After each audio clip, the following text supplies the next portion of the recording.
Welcome YouTube channel Durga सरिया में आपका स्वागत है। आज हम बात करेंगे DElEd BTC fourth semester math के अंतर्गत 2016 का पेपर। ठीक है, इसमें पहला क्वेश्चन कह रहा है कि किसी संख्या के वर्गमूल में केवल 2 अंक हैं, तो संख्या बताना है कि संख्या क्या होगी। संख्या मतलब कितने अंक की होगी, 1 अंक या 2 अंक की होगी, 2 अंक या 3 अंक की होगी, 3 अंक या 4 अंक की होगी, 4 अंक या 5 अंक की होगी। देखिए, इस तरह सवाल लगाने के लिए पहले आपको थोड़ा सा उल्टा आपको पढ़ना पड़ेगा। जैसे कि हमारे पास 256 है, 256 है संख्या है। अगर इसका वर्गमूल निकालते हैं, इसमें वर्गमूल संख्या निकालने के क्या करते क्या हैं, पीछे से तीर लगाते हैं। यहाँ पर देखिए एक तीर हो जाएगा, पीछे से 2 अंक से तीर लगाना शुरू करते हैं, एक रेखा खींचते हैं, एक रेखा यहाँ खींचते हैं, एक रेखा यहाँ खींचते हैं। इसमें जो वर्गमूल निकलेगा, वर्गमूल में अंकों की संख्या कितनी होगी, 2 होगी। ठीक, इस तरह अगर अलग अलग देखेंगे, 4 अंक की संख्या है, अगर उसका वर्गमूल निकालेंगे तो इसमें क्या करेंगे, पीछे से एक पड़ी रेखा खींचेंगे 2 अंकों पर, 2 अंकों पर, जिससे यहाँ खींचा था। तो देखिए यहाँ पे ये पड़ी लाइन है, ये 2 अंकों पे आई है, अर्थात इसका जो वर्गमूल है, वर्गमूल अंकों की संख्या भी 2 आएगी। ठीक है, अगला क्वेश्चन देखते हैं। अगर 16 6 4 1 है, अगर इसका वर्गमूल निकाला जाएगा तो इसमें एक पड़ी रेखा खींचिए, पीछे से 2 अंक लेकर, पीछे से आपको 2 अंक लेना है। 2 अंक यहाँ पे लगाया आपने, 2 अंक आपने यहाँ लगाया, और जो बच गया उसके ऊपर लगा दीजिए। तो अब देख रहे होंगे ये पड़ी लाइन है, ये 3 अंक ऊपर लगी है, अर्थात हो जाएगा इसमें जो वर्गमूल है अंकों की संख्या आएगी 3। तो अगर अगला अगला अंक है इस तरह, अगर इसका वर्गमूल निकाला जाएगा तो पीछे से काउंट करिए, पीछे से 2 अंकों के ऊपर एक पड़ी लाइन खिंचाना है, 1 अंक, 2 अंक, 3 अंक, तो इसमें भी वर्गमूल में अंकों की संख्या 3 ही आएगी। तो यहाँ देख रहे हैं सब संख्या चाहे विषम हो या सम हो, उसमें जो अंकों की संख्या सेम आती है।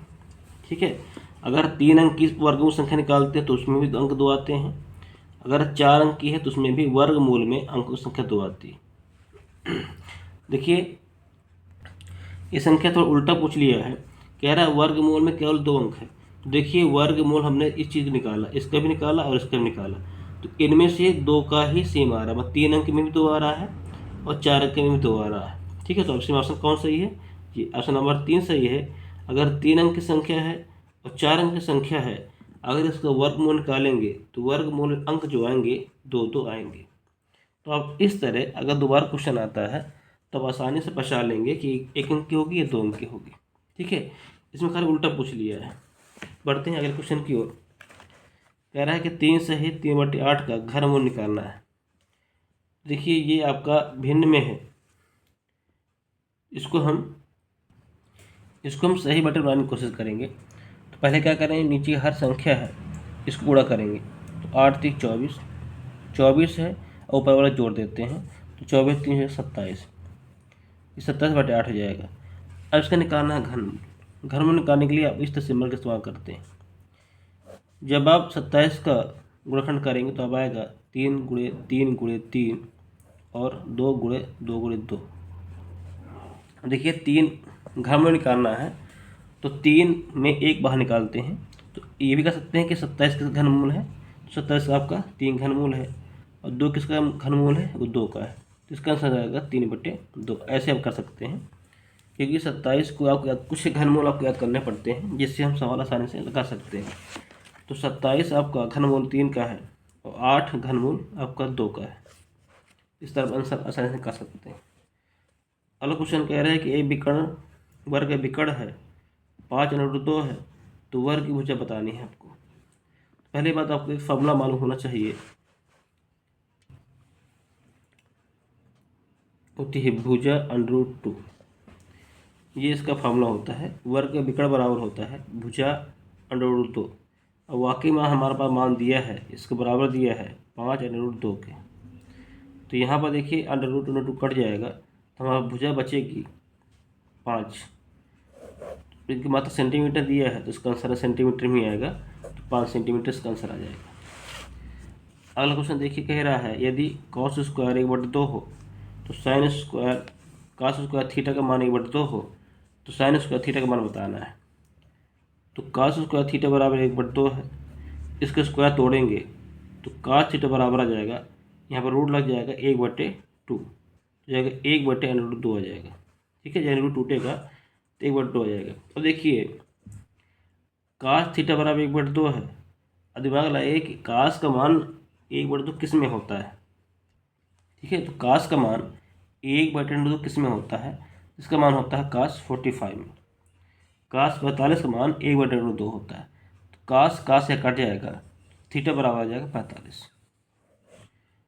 थीटा में क्या निकला 45। अब देखिए यहाँ पर दिया है साइन स्क्वायर थीटा, तो साइन स्क्वायर लिख देंगे, यहाँ थीटा का मान क्या लिखा 45। ठीक है, इसी तरह लिख सकते हैं साइन 45 की पावर 2, ऐसे में लिख सकते हैं क्योंकि यहाँ स्क्वायर लगा है, हम इसको होल स्क्वायर मान सकते हैं। तो देखिए साइन 45 का मान कितना होता है, तो साइन 45 का मान होता है 1/2। देखिए उसके पावर होल स्क्वायर लगा हुआ है, जब होल स्क्वायर तोड़ेंगे तो जाके 1/2 इसकी वैल्यू आ जाएगी। ऑप्शन नंबर 4 इसका सही है। ठीक है, तो हम ऐसे क्वेश्चन का साइंस हल कर सकते हैं। तो चलिए बढ़ते हैं अगले क्वेश्चन की ओर। जैसे हमने यहाँ पर किया था, स्क्वायर यहाँ पर लगाया था, 2 आ गया था, वैसे यहाँ भी आया है, तो अंडर उसका 1/2 ही इसका मान आएगा। अगला दिया है कि चित्र में बिंदु O के वृत्त का केंद्र है, यदि ए सी बी का मान 40 डिग्री है तो ए ओ का मान बताना है। देखिए इसको आपको पढ़ने से पहले आपको चीज़ मालूम होना चाहिए कि वृत्त के केंद्र पर बड़ा कोण और वृत्त की परिधि बने कोण का 2 गुना होता है। यह आपको नियम मालूम होगा, ये अगर नहीं मालूम तो नोट कर लीजिए। ए ओ बी मान लीजिए, तो सी मान लीजिए। तो देखिए यहाँ पर केंद्र है, वृत्त केंद्र है, यहाँ पे एक कोण बन रहा है, और देखिए एक कोण उसके परिधि वृत्त है, अब वृत्त की परिधि बन रहा है। तो अगर परिधि में कोण 30 अंश का है तो केंद्र बनेगा 60 अंश का। ठीक है, अगर परिधि बन रहा है 30 अंश का तो केंद्र बनेगा 60 अंश का। सेम यहाँ पर भी है, एक कोण बन रहा केंद्र पर और एक कोण बन रहा परिधि पर, तो परिधि वाला 40 का है तो केंद्र वाला दुगुना होगा 80 का। ऑप्शन नंबर 4 इसका सही है। इस तरह का सवाल आते हैं तो आप ऐसे कर सकते हैं। कभी कभी क्वेश्चनों में केंद्र का दिया होता है, अगर केंद्र का 60 दिया है, अब पूछिए आपका परिधि का मान क्या होगा, इसका मान क्या होगा, तो इसका आधा कर देना है, 30 निकल आएगा। तो यहाँ पर उल्टा दिया है, परिधि का दिया हुआ है, केंद्र का पूछ रहा है, ऑप्शन नंबर डी 80 सही है। अगला क्वेश्चन कह रहा है संख्याओं ... का बहुलक बताना है। तो बहुलक जानते हैं, जिसमें जिस अंक पद ज़्यादा होते हैं वह इसको बहुलक कराता है। देखिए 3 यहाँ पर सब ज़्यादा आए हुए हैं, तो इसका जो बहुलक होगा वो आपको क्या होगा 0। अगला है का मान बताना है। देखिए यहाँ पर क्यूब रूट लगा, घनमूल लगा हुआ है, तब घनमूल बताना है आपको। ठीक है, तो देखिए यहाँ पर 125 का घनमूल है, घनमूल निकालना है आपको। तो 125 का घनमूल है, आपके 5 का है, फिर गुणा गुणा लगा दीजिए। अब देखिए 343 किसका आपका घनमूल है, इसका 7 आ जाएगा। अब उनको आपस में गुणा कर लीजिए, 7 पाना 35, ये इसका आंसर आ जाता है। अगला क्वेश्चन कह रहा है एक लंबी वृत्तीय बेलन है, ये आपको बेलन हो गया कि त्रिज्या जो है यहाँ से यहाँ तक त्रिज्या जो है 5 सेंटीमीटर की है और ऊंचाई जो है 14 सेंटीमीटर की है। तो बेलन का वक्र पृष्ठ बताना है आपको। देखिए जो सवाल अब दिया होता है पहले आप नोट कर लीजिए, अगर पेपर क्वेश्चन कर रहे हैं जिस सवाल दिया होता है पहले आप उसे नोट करने की कोशिश करें। देखिए पहले क्वेश्चन जो दिया है पहले वो नोट कर लीजिए। बेलन का आधार दिया है 5 सेंटीमीटर, बेलन की ऊंचाई दी है 14 सेंटीमीटर। अब आपको मालूम है कि बेलन का वक्र पृष्ठ होता है 2πr/h, तो जो वैल्यू उसको वैल्यू रख दीजिए 2। ये पाई का मान है 22/7 होता है। आर का मान दिया है यहाँ पर 5 सेंटीमीटर, त्रिज्या दिया है, ऊंचाई आपकी 14 दी हुई है। तो सॉल्व कर लीजिए, जो कटता तो काट देते हैं, तो 7 का 9 7, 7 दूनी 14। देखिए ऊपर हमारा बचता क्या है, 2 बचता है, ऊपर 22 बचता है, और ये 5 बचता है और 2 बचता है। जो गुणा करेंगे तो 5 दूनी 10 आ जाएगा, 10 गुणा करेंगे 2 में तो 10 दूनी 20 आ जाएगा, 20 गुणा करेंगे इसमें तो जाएगा 440। तो 440, और देखिए ये वक्र पृष्ठ पूछ रहा है तो इसका मात्रक आता है सेंटीमीटर स्क्वायर। मात्रक की जरूरत होती है, थोड़ा सा देख नोट कर लीजिए, यहाँ पर दिख नहीं रहा हो आपको, जो काटते तो ऐसा आ जाता है, तो इसका आंसर आएगा 440 सेंटीमीटर स्क्वायर। अगला क्वेश्चन कह रहा है कि आपको गुणनखंड करना है। ठीक है, यहाँ देखिए माइनस लगा है, एक पद ये है, इसको गुणा के रूप में बदलना कैसे करेंगे। कुछ सवाल आप देखिए, यहाँ पे एक स्क्वायर लगा है, यहाँ पे स्क्वायर लगा है, बीच का लगा माइनस, तो आपको एक फार्मूला याद होगा कि ए स्क्वायर माइनस बी स्क्वायर की याद दिला रहा है। तो ए स्क्वायर माइनस बी स्क्वायर बराबर क्या होता है, ए प्लस बी, दूसरे कोष्ठक में ए माइनस बी होता है। ठीक है, देखिए ये स्क्वायर बनाइए और इसको कर बनाना है, तो ये स्क्वायर पहले से ही है, और 9/49 का स्क्वायर बनाना है, तो बन जाएगा 3/7 का स्क्वायर। ये स्क्वायर बराबर रखा हुआ है, माइनस 4 है, 4 आपका 2 का स्क्वायर होता है, बी का स्क्वायर दिया हुआ है। और देखिए दोनों स्क्वायर लगा है, इसको होल स्क्वायर कर लेंगे, इसको अंदर कर लेंगे आपस में, तो 3/7 हो जाएगा ए, ये दोनों में स्क्वायर सेम है, तो होल पावर हो जाएगी 2, होल स्क्वायर हो जाएगा। इस तरह सेम से यहाँ पर है, 2b को लिख लेंगे पास पास, यहाँ पर होल स्क्वायर 2 है, तो होल स्क्वायर 2 कर देंगे। अब देखिए ये बन गया पूरा, देखिए ये पहला पद a है, दूसरा पद आपको b है, तो आपको एक बार लिखना है प्लस में, एक बार लिखना है आपको माइनस में, बस इतने करना है। तो 3/7 a लिखो, एक बार प्लस लगा दो इन दोनों के बीच में, और इन दोनों के बीच में एक बार माइनस लगा दो, बस इसका आंसर आ जाएगा। और देखिए दोनों पद में बीच में गुणा गया है, इसलिए इसका क्या हो गया, गुणनखंड रूप हो गया है। अगला देखिए ये क्वेश्चन क्या कह रहा है, अगला कह रहा है कि समचतुर्भुज का क्षेत्रफल सूत्र बताना है। देखिए आपको पेपर में सूत्र आपको जरूर मालूम होने चाहिए। देखिए समचतुर्भुज होता क्या है, अगर आपका कोई वर्ग है, ठीक है, अगर वर्ग में थोड़ा धक्का मार दें यहाँ पर तो अगर टेढ़ा हो जाता है, तो वर्ग है, हल्का धक्का देंगे तो थोड़ा टेढ़ा हो जाएगा, तो ये समचतुर्भुज बन जाता है। तो समचतुर्भुज में 2 विकर्ण होते हैं, एक D1 होता है, एक D2 होता है। ठीक है, तो उसका क्षेत्रफल क्या होता है, समचतुर्भुज क्षेत्रफल होता है 1/2 विकर्णों का गुणनफल। ठीक है, जो विकर्ण दिए हुए हैं 1/2 लगाइए और दोनों विकर्णों को आपस गुणा कर देते हैं, तो वो आपका समचतुर्भुज का क्षेत्रफल निकल आता है। यही आपका फॉर्मूला, ये आंसर है। अगला क्वेश्चन कह रहा है, यदि वृत्त का व्यास 14 सेंटीमीटर हो तो वृत्त की परिधि ज्ञात कीजिए। देखिए हमारे पास दिया क्या है, व्यास बराबर दिया है 14 सेंटीमीटर।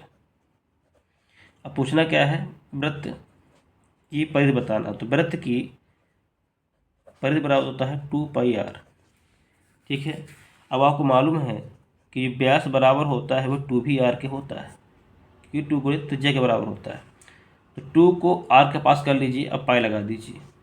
ठीक है, जो r है यहाँ लगा लेंगे, और ये 2r की वैल्यू कितनी दी है, 14 पाई लिख दीजिए, और सेंटीमीटर मात्रक है, ये इसका आंसर आ जाएगा। बस कुछ करना नहीं आपको, त्रिज्या का जरूरत ही नहीं है। ठीक है, क्योंकि व्यास बराबर 2r होता है, 2 त्रिज्या के बराबर होता है, तो 2 त्रिज्या का मान यहाँ पर दिया हुआ है, इसलिए आप त्रिज्या निकालने की जरूरत ही नहीं है। चलिए अगर कुछ करते हैं, कह रहा है समलम की समांतर भुजाएं। देखिए समलम होता क्या है, 15 मीटर 8 मीटर है, उनके बीच की लंब दूरी 12 मीटर है, तो समलम क्षेत्र बताना है। एक प्रकार का समलम चतुर्भुज है। समलम चतुर्भुज आपका कुछ इस टाइप का होता है। समलम चतुर्भुज क्या होता है कि आमने सामने भुजाएं कुछ समांतर होती है, लंबाई बराबर नहीं होती। अगर लंबाई बराबर हो जाएंगे तो समांतर चतुर्भुज बन जाएगा। ये समलंब है, समलंब में आमने सामने समांतर होती है लेकिन बराबर नहीं होती है। तो ये कह रहा है बड़ी भुजा आपकी 15 मीटर की है, छोटी भुजा आपकी 8 मीटर की है, और इनके बीच दूरी है लंबवत दूरी, मतलब यहाँ से यहाँ पर लंब डाला गया है, ये लंबवत दूरी कहलाती है, ये आपकी 12 मीटर की है। तो कह रहा है समलंब चतुर्भुज का क्षेत्रफल बताना है। जो दिया हुआ था आपस में नोट करने की कोशिश करते हैं, ये ए है, बी है, सी है, डी है, ए है। ठीक है, तो जो सवाल दिया होता है पहले वो नोट कर लेते हैं। देखिए समांतर समलंब चतुर्भुज क्षेत्रफल होता है 1/2 समांतर भुजाओं का योग गुणे ऊंचाई। देखिए हम नोट किया है, जो समलंब समांतर भुजाएं हैं वो आपकी 15 मीटर की हैं, 8 मीटर की हैं, नोट कर लेते हैं, तथा जो उनके बीच दूरी है 12 मीटर की, ये भी नोट कर लेते हैं। अब हमारे पास समलंब चतुर्भुज का क्षेत्रफल होता है 1/2 समांतर भुजाओं का योग, तो यहाँ 1/2 रखिए, समांतर भुजा मतलब जो जो भुजाएं दी हैं ये और ये, इनको जोड़ लेते हैं, यही आपका योग होता है 5 + 8। ठीक है। अब गुणे, यहाँ क्या दिया है, ऊंचाई, ऊंचाई की दी है 12 मीटर। ये आप नोट कर लेते, तो 1/2 करिए, यहाँ पर जोड़िए तो कितना जाएगा 23, गुणे कर देंगे 12, ये गुणे में रहेगा, 2 भाग देंगे 6 में, 2 भाग देंगे 12 में, तो 6 आएगा, जाएगा 23 गुणे 6, गुणा करेंगे 6 × 18 और 6 × 12 = 13। देखिए 6 पर पूछ रहा है, उसका मात्रक आएगा मीटर स्क्वायर में। यही इसका आपका आंसर है।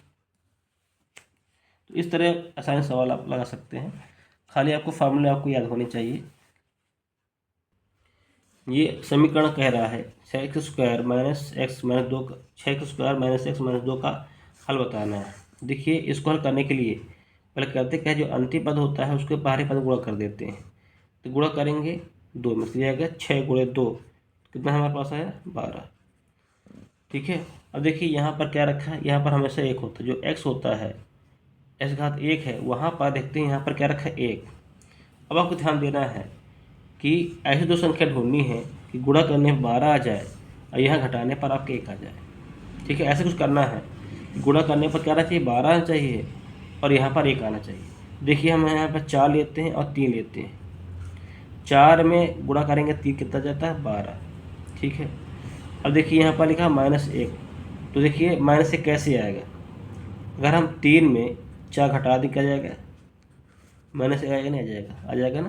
तो यही आपको लाना है। यहाँ पर -1 रखा है, तो अगर 3 में 4 घटाएंगे तो यहाँ पर आ जाएगा -1। बस ऐसे करना है, नोट कर दीजिएगा। तो यहाँ पर लिखा है 6x² माइनस, जहाँ पर आपको 1 लिखा हो क्या लिखेंगे 3 - 4 लिखेंगे, तो 3। देखिए समझने की कोशिश करना है कि जहाँ हमने -1 लिखा पूरा पूरा -1, वहाँ आपको 3 - 4 लिखना है। अगर यहाँ पर -1 ले लेंगे तो यहाँ पर माइनस लगेगा ही नहीं, ये ऑटोमेटिक प्लस हो जाएगा। तो जहाँ -1 है तो वहाँ जाएगा 3x - 4x -2 हो जाएगा। क्यों हमने लिया, देखिए x यहाँ लगा है, x लगाना ही पड़ेगा यहाँ पर भी, x और x, क्योंकि x तभी यहाँ पर 1x तो आएगा। ठीक है। यहाँ पर 3x में 4x घटेगा तो -1x आ जाएगा, तो जहाँ पर -x है वहाँ पर 3x - 4x कर देंगे तो ये वैल्यू हमको प्राप्त हो जाएगी। ठीक है, तो ये ध्यान देना थोड़ा सा। अब ये देखिए 2 जोड़े बनाना है आपको, तो जोड़े जब बनाएंगे देखिए इनमें कॉमन क्या आ रहा है, यहाँ पर देखिए 6 है, यहाँ पर 3 है, तो 3 यहाँ पर भी है, 3 यहाँ पर है, गुणनखंड के रूप में 3 बाहर निकालेंगे, x यहाँ पर, x यहाँ पर, x बाहर निकालेंगे। 6 में 3 बाहर निकालेंगे, 3 दूनी 6, 2 बचेगा और 1 x बाहर निकल जाएगा, तो यहाँ पे 1 x बचेगा। देखिए यहाँ पर 3 का 3 पूरा निकल गया है, तो जब यहाँ पूरा निकल जाता है उसकी वैल्यू हमारे पास 1 आ जाती है। तो यहाँ पर गुणे के रूप में क्या आएगा 1, क्यों, क्योंकि 3x में 1 गुणा कर देंगे तो हमारे पास 3x तो आएगा, तो यहाँ पर 3x निकल जाएंगे तो क्या बचेगा हमारे पास 1, तो वही हमने 1 रख दी है। अब देखिए यहाँ पर माइनस भी कॉमन है, माइनस भी कॉमन है, तो माइनस बाहर निकाल लेंगे, क्यों, क्योंकि ये प्लस बुला रहा है ना। अगर हम माइनस को बाहर नहीं निकालेंगे तो यहाँ पर आंसर माइनस में आ जाएगा। देखिए कॉमन क्या है, यहाँ पर 2 है, यहाँ पर 2 है, गुणनखंड के रूप में, तो 2 2 नहीं 4, 4 2 निकल जाएगा, 2 बचेगा, यहाँ पर x बचेगा। देखिए यहाँ 2 निकल जाएगा, तो 2 जब निकल जाएगा तो क्या बचेगा, यहाँ पर 1 बचेगा प्लस के, क्योंकि यहाँ माइनस बाहर निकाल लेते हैं। देखिए एक बार फिर हमको ये मिल जाता है वापस, फिर दोनों कॉमन यही है, फिर इसको बाहर निकालेंगे। एक कोष्टक में जो बचा हमारे पास, ये बचा, ये बचा, 3 बचा, x - 2 बचा, इसको दूसरे कोष्टक में रख देते हैं। तो देखिए यही आपका गुणनखंड के रूप में हो गया। देखिए लेकिन यहाँ बराबर रखा है, बराबर अगर लगा दें 0 लगा देंगे। ठीक, अब क्या करेंगे, इस पद को एक पद उसमें भाग कर देंगे, 75 कर देंगे। ये 75 कर देंगे तो ये जो 0 भाग देंगे पूरा पूरा 0 हो जाएगा, तो हमारा बचेगा 2x + 1 बराबर 0 बचेगा। 1 को 75 कर देंगे तो 2x बराबर हो जाएगा -1, यहाँ प्लस का है, यहाँ -1 हो जाएगा। अब यहाँ पर 2 का भाग दे देंगे, x बराबर आ जाएगा -1/2। ठीक है, कि यहाँ पर हल करना है, हल मतलब है x के मान निकालने हैं। अगर 2 घात समीकरण है, 2 घात लगी है तो 2 मान निकलेंगे x के। इसी प्रकार इसको जब भाग कर देंगे तो हमारे पास ये बचेगा, तो ये बचेगा हमारे पास 3x - 2 बराबर 0 बचेगा। 2 का 75 कर देंगे तो 3x बराबर 2 आ जाएगा, क्योंकि यहाँ माइनस का है वहाँ प्लस हो जाएगा, तो x बराबर आ जाएगा 2/3। क्योंकि यहाँ पर गुणे में भाग कर देंगे 2/3 आ जाएगा। तो यहाँ पर दो वैल्यू प्राप्त होती है एक्स की, -1/2 और 2/3। अगला क्वेश्चन कह रहा है कि एक शंकु की तिर्यक ऊंचाई, पहले बात हम शंकु बना लेते हैं। शंकु हमारा होता कैसे है, शंकु हमारा ऐसे ही होता है, ठीक, इस जोगा की टोपी होती है वैसे ही शंकु होता है। तिर्यक ऊंचाई मतलब तिरछी ऊंचाई। यहाँ पर देखिए तिरछी ऊंचाई ये है, ये लंबवत दूरी है, तिरछी ऊंचाई दी है 10 सेंटीमीटर और त्रिज्या यहाँ पर दी है 6 सेंटीमीटर। देखिए शंकु का आधा बताना है। देखिए आपको शंकु का आधा निकालने के लिए आपको फार्मूला मालूम चाहिए। तो शंकु का आयतन फार्मूला होता है 1/3 पाई r स्क्वायर एच। एच बताओ ऊंचाई। देखिए क्या ऊंचाई से दी है, ऊंचाई इसमें दी नहीं गई है। जब ऊंचाई दी नहीं गई है तो हमको मतलब इसका वास्तव का मान निकालना पड़ेगा, ठीक है। तो यहाँ देखिए ये आपकी तिर्यक ऊंचाई है और ये लंबवत। देखिए यहाँ पर एक प्रकार का त्रिभुज बन रहा है। जब किसी रेखा पर लंबवत दूरी डालते हैं तो यहाँ पर बनता है 90 डिग्री का। तो एक प्रकार का ये जो बनता है हमारे पास, ये एक समकोण त्रिभुज बन जाता है। देखिए इस तरह का, जहाँ पर 10 सेंटीमीटर है देखिए, और त्रिज्या हमारे पास ये दी हुई है 6 सेंटीमीटर की। इसकी वैल्यू निकालनी है, ठीक है, लंब की दूरी निकालनी है। तो क्या करेंगे, हम मार्क देते हैं ए ओ बी सी। देखिए हमने क्या किया है, जो हमारा वैल्यू दी है हमने वैसे नोट कर लिया है। शंकु का आयतन होता है 1/3 पाई r स्क्वायर एच। देखिए यहाँ पर ऊंचाई दी नहीं गई है तो ऊंचाई हम समकोण त्रिभुज के माध्यम निकालेंगे। देखिए यहाँ पर एक समकोण त्रिभुज बनता है देखिए इस प्रकार का। तो आपको मालूम है कि समकोण त्रिभुज में क्या होता है, कर्ण का स्क्वायर बराबर होता है लंब के स्क्वायर, आधार के स्क्वायर बराबर होता है। तो कर्ण का स्क्वायर दिया है, ये कर्ण मानेंगे, ये कर्ण है, ये आधार है और ये क्या है, ऊंचाई है। तो हमने क्या है वैल्यू हमने रख दिया है। देखिए यहाँ ऊंचाई हमारी h माना है, तो इसको हम हल करेंगे तो 10 का स्क्वायर होता है 100, 6 का स्क्वायर होता है 36, हम यहाँ 75 कर देंगे तो 100 माने 36 आ जाएगा। तो 100 में 36 घटाएंगे कितना आएगा, 64। तो h स्क्वायर बराबर 64 आ गया और h की वैल्यू हमारे पास क्या हुई, 8। जो ऊंचाई हमारी प्राप्त हुई वो 8 सेंटीमीटर प्राप्त हो गई, ठीक है। अब हम क्या निकालना है, आयतन निकालना है। लिखेंगे आयतन बराबर किसका निकालना है, शंकु का। शंकु का आयतन बराबर होता है 1/3 पाई r स्क्वायर एच।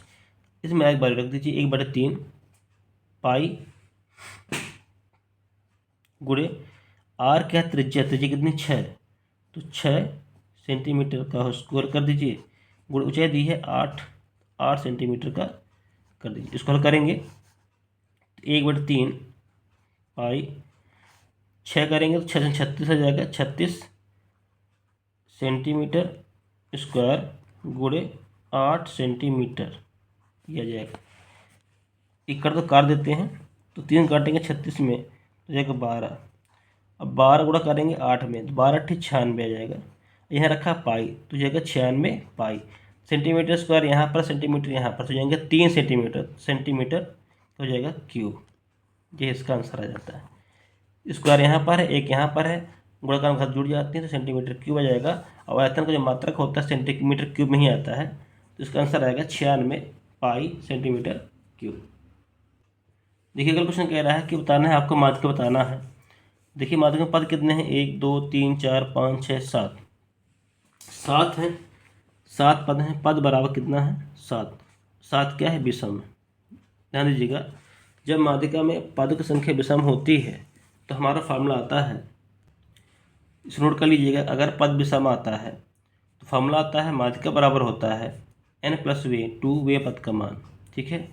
अगर यहाँ पर पद होते हैं सम, ठीक है, अगर सम होता है तो n/2 वे पद का मान प्लस n/2 + 1 वे पद का मान बटे 2 होता है। इसका फार्मूला होता है अगर कोई संख्या सम होती है माध्यिका में, ये पद है अगर सम है तो। देखिए यहाँ पर 1 2 3 4 5 6 7, 7 पद हैं। 7 पद क्या है, विषम है, तो हमारा फार्मूला ये आपका ये लगेगा। तो जो पद हैं, तो पद को क्या करेंगे, आरोही क्रम में लिखते हैं पहले, ठीक है। आरोही मतलब होता है चाहे आरोही कर लीजिए चाहे अवरोही कर लीजिए, इसमें कोई पद कर लीजिए, इसमें कोई फिक्स रूल नहीं है, ठीक है। तो देखिए आरोही क्रम करिए तो आरोही क्रम में क्या होता है, छोटे से बड़े क्रम में होता है। देखिए सबसे छोटा कौन सा है, तो सबसे छोटा हमारे पास 7 है, उससे बड़ा हमारे पास 11 है, 11 के बाद आपके पास 12 है, 12 के बाद आपका 14 है, 14 के बाद आपका 19 है, 19 के बाद एक आपकी 21 है, 21 के बाद आपका 24 है। तो देख लीजिए 1 2 3 4 5 6 7 पद है। ठीक है, अब यहाँ रखते हैं, नोट करते हैं कि माध्यिका बराबर n पद है विषम, तो 7 + 1/2 लिखेंगे, वे पद का मान, तो 7 और 1 कितना 8, 8/2 वे पद का मान। अब कैसे करना है, अगर विषम दिया है 7 और 1 8 जोड़ लेंगे तो 2 का भाग देंगे कितना आएगा 4, तथा 4वें पद का मान। 14 पद कौन सा, देखिए काउंट करिए 1 2 3 4, देखिए यही आपका आंसर है 14।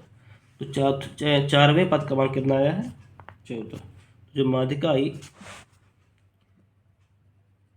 आई वो क्या आ गई 14। देखिए माध्यिका मतलब होता है बीच की संख्या। ठीक है, जो पद दिया है उनके जो बीच में आ रही वह इसकी माध्यिका होती है। ठीक है, तो यह आपका आंसर है। अगर विषम दिया है तो आपको ऐसे सवाल को लगाना है। अगला क्वेश्चन दिया है कि ABCD एक चक्रीय त्रिभुज है जिसका B 95 है, D का मान ज्ञात करना है। यदि A बराबर C हो तो A का मान बताना है। देखिए यहाँ पर दिया है चक्रीय त्रिभुज, तो पहले यानी चक्रीय त्रिभुज होता क्या है। चक्रीय त्रिभुज ऐसा चतुर्भुज होता है जिसके सभी कोण वृत्त के परिधि पर समाहित होते हैं, मिले हुए होते हैं, तो ऐसे चतुर्भुज को हम चक्रीय चतुर्भुज कहते हैं। ठीक है, चक्रीय चतुर्भुज के सभी कोण वृत्त की परिधि पर होते हैं। तो इसका नियम क्या होता है कि चक्रीय चतुर्भुज के जो सम्मुख कोण होते हैं उनका योग आपका एसोसिएंस होता है। देखिए नियम क्या होता है कि चक्रीय चतुर्भुज के जो सम्मुख कोणों का योग होते हैं एसोसिएंस, मतलब ये सम्मुख कोण है, ये इसका सामने कोण ये है, तो कोण डी का सम्मुख कोण आपका बी है। अगर दोनों का अपन जोड़ दिया जाए इसके बारे कितनी आती है 180 आती है। यही आपका रूल है, इसको याद रखिएगा, आगे सवाल में काम आएगा। इसी प्रकार कोण डी अब बी, अगर कोण डी बी जोड़ देंगे उसके बाद कितना आता है 180 आता है। अगर कोण सी बी को मिला दिया जाए तो भी इसका मान क्या आता है 180 आता है। देखिए अब आपके पास क्या दिया है, नोट करेंगे, हमारे पास सी बराबर कोण ए के है। ठीक है, बल्कि से निकालनी ए की, तो यहाँ पर सी है वह क्या रख देंगे ए रख देंगे। समीकरण ये पहला है, समीकरण आपका दूसरा है, तो लिखेंगे समीकरण 2 में सी का मान रखने पर,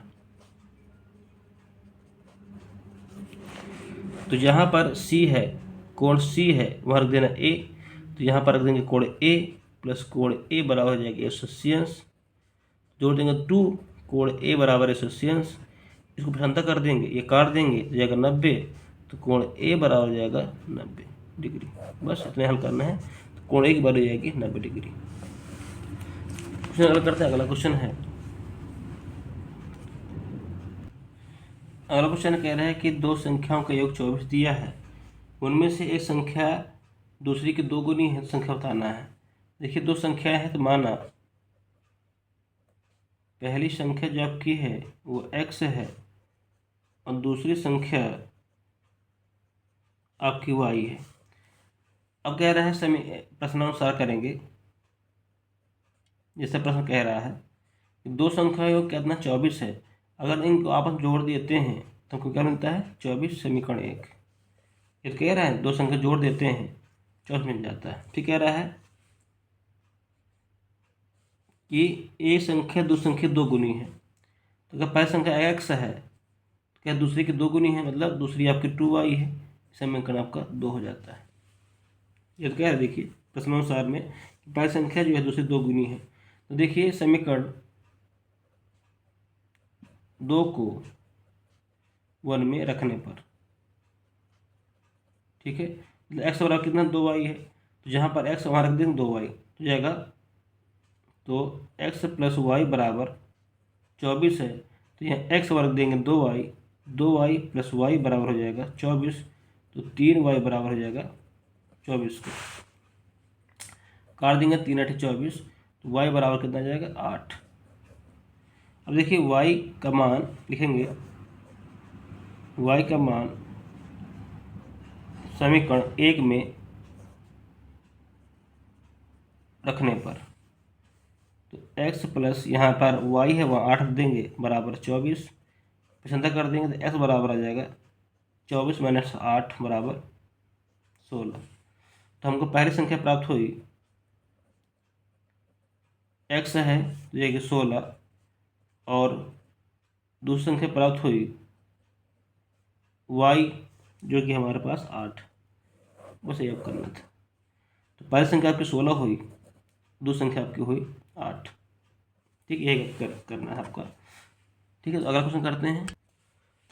अगला क्वेश्चन कह रहा है कि 10 सेंटीमीटर त्रिज्या वाले वृत्त की एक जीवा 16 सेंटीमीटर लंबा है, केंद्र से जीवा की दूरी ज्ञात करनी है आपको। ठीक है, 10 सेंटीमीटर त्रिज्या का एक वृत्त बनाना है। ये है त्रिज्या आपकी कितनी है, 10 सेंटीमीटर की। एक जीवा 16 सेंटीमीटर लंबा है। देखिए, एक जीवा होती है, यहाँ पर एक जीवा होती है जो क्या है 16 सेंटीमीटर लंबी है, और एक त्रिज्या मान ऐसे खींच लेते हैं, ये त्रिज्या हो गई, ये कितनी है 10 सेंटीमीटर है। ठीक है, कह रहा है केंद्र से जीव दूरी बताना। ये केंद्र हो गई, ये जीव हो गई, यहाँ पर लंब डाल दीजिए। जो लंब डालते वह आपके क्या दूरी कहलाती है। ठीक है, तो यहाँ पर एक देखिए एक त्रिभुज बनता है 90 डिग्री का, एक समकोण त्रिभुज बन जाता है एक प्रकार का। ठीक है, समकोण त्रिभुज है। तो देखिए हमारे पास नोट क्या है, फिर वो नोट कर लेते हैं। यहाँ पर क्या 0 ABC जो हमारे पास दिए है वो नोट कर लेते हैं। देखिए हमारे पास दिया है वृत्त की त्रिज्या OC 10 सेंटीमीटर दी, यहाँ पर दिया हुआ है। वृत्त की जीवा AC है। देखिए हमारे वृत्त की जीवा जो मानी पूरी AC कितनी 16 सेंटीमीटर है। देखिए जब वृत्त के केंद्र से जीवा पर लंब डालते हैं तो जीवा दो भागों में बढ़ जाती है। देखिए यहाँ पर AC बराबर BC, अर्थात जब दो भाग में बढ़ जाएगी तो अगर AB बराबर इसकी हो जाएगी कि इसके दो भाग हो जाएंगे, तो यहाँ से ये भाग हो जाएगा, ये भाग हो जाएगा। तो अगर पूरी 16 है तो जाएगी 8, ये हो जाएगी 8, ये हो जाएगी, आधी हो जाएगी। तो यही AB बराबर हो जाएगी, AB बराबर हो जाएगी BC की, क्योंकि हमने OB लंब डाला है किस पर, AC पर, इसके दो भाग हो जाते हैं। इसी प्रकार हमारे पास एक त्रिभुज बन जाता है, ये समकोण त्रिभुज बन जाता है, जो कि क्या समकोण त्रिभुज क्या है OBC में। अब देखिए ये त्रिभुज बन गया OBC। अब इसको देखना है, बाकी कुछ देख नहीं है, आपको त्रिभुज में ध्यान देना है। तो एक प्रकार समकोण त्रिभुज बन जाता है। समकोण त्रिभुज में क्या होता है कि कर्ण का स्क्वायर बराबर होता है लंब के स्क्वायर प्लस आधार का स्क्वायर होता है। यहाँ पर कर्ण का मान दिया है, आधार का मान दिया है, लेकिन लंब का मान नहीं दिया है। तो लंब ही आपकी क्या कहलाती है, यहाँ लिखेंगे लंब ही क्या है, केंद्र से बेज की दूरी है, केंद्र से जीवा की दूरी है। बस निकाल लीजिए। OC बराबर दिए हैं 10 सेंटीमीटर, लिखेंगे 10 सेंटीमीटर का स्क्वायर, सॉरी होल स्क्वायर करेंगे, बराबर OB का मान दिया नहीं गया, तो OB यहाँ पर चाहे आप मान तक न लिखिए, OB का होल स्क्वायर कर लीजिए, प्लस BC दिया है यहाँ पर 8 सेंटीमीटर का होल स्क्वायर। इसको हल करेंगे तो जाएगा 10 का स्क्वायर करेंगे 100, और सेंटीमीटर का होल स्क्वायर आ जाएगा, सेंटीमीटर से 100 सेंटीमीटर हो जाएगा। OB का स्क्वायर हो जाएगा, प्लस इसको करेंगे तो जाएगा 64 सेंटीमीटर का स्क्वायर हो जाएगा। इसको पसंद कर देंगे तो 100 centimetre square minus 64 centimetre square के बराबर हो जाएगा OB का स्क्वायर। तो 100 में 64 कम कर दीजिए, जाएगा 36 सेंटीमीटर स्क्वायर बराबर OB के। अब ये रूट हटाएंगे तो ये बन जाएगा 36 सेंटीमीटर स्क्वायर बराबर OB के। देखिए जिसका वर्गमूल निकालेंगे 36 का वर्ग निकाल के आएगा 6 आएगा, और सेंटीमीटर स्क्वायर निकालेंगे तो इसका मात्रक आ जाएगा सेंटीमीटर, बराबर जाएगा OB। अर्थात OB जो वैल्यू आई वो क्या आई 6 सेंटीमीटर। यही लिखना है आपको लास्ट में। तो केंद्र की बीच की दूरी ये नोट कर सकते हैं, केंद्र से जीवा की बीच की दूरी 6 सेंटीमीटर है। ये रहे आपके 2016 पेपर में आई हुई क्वेश्चन। तो संभवतः आपको जो मैंने समझाया है आपको अच्छा लगा होगा। अगर अच्छा लगा तो वीडियो जो लाइक ज़रूर करिएगा, शेयर ज़रूर करिएगा, जिससे दूसरे फ्रेंड्स की मदद हो सके। ठीक है, कि वीडियो बनाने में बहुत समय लगता है, तो इसलिए आप भी मेरे हेल्प करिए, जिससे हमारा चैनल आगे बढ़ सके। तो वीडियो देखने के लिए थैंक यू, धन्यवाद।